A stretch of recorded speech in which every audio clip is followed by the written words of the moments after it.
kabit ng gulong mo siya. Ha? Baliktad. Baliktad yung Kabit.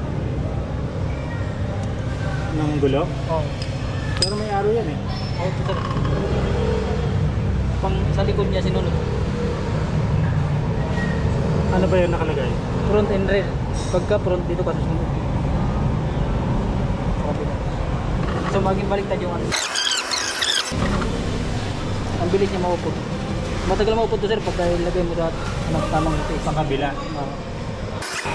Dapat yan yung kabit.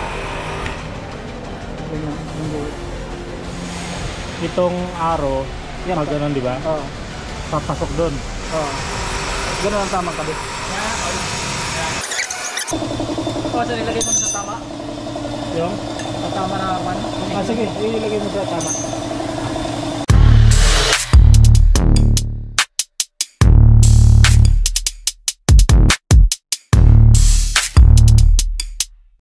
Welcome back po ulit dito sa aking channel.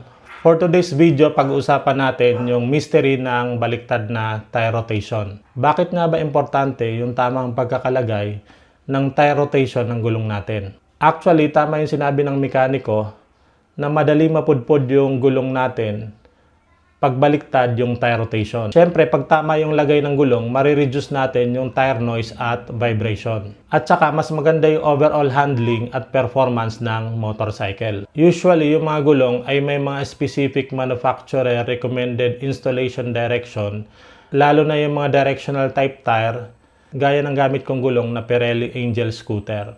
Makikita natin yung mga directional arrows sa tire sidewall. Yung mga nakalagay naman na front at rear sa tire sidewall ng gulong is ibig sabihin nun is yung fitting position niya. Kung as front tire ba o as rear tire mo gagamitin yung gulong. Meron naman mga gulong na for front tire use only. Meron din for rear tire use only. Ang importante, yung sidewall directional arrows isusunod natin sa forward driving rotation direction ng motor.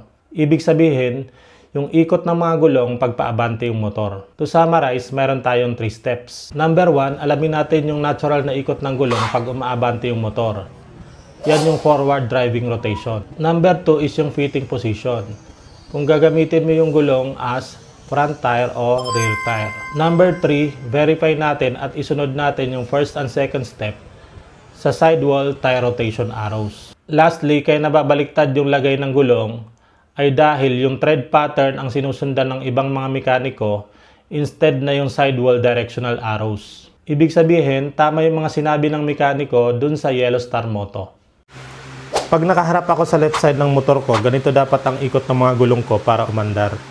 Pag nakaharap naman ako sa right side, ganito dapat ang ikot ng mga gulong ko para umandar yung motor. Ngayon, i-check natin sa mga sidewall marking kung tama yung pagkakakabit ng mga gulong. Ito yung rear tire ko, nasa left side ako. I-check natin sa sidewall marking kung tama yung pagkakalagay ng gulong ko.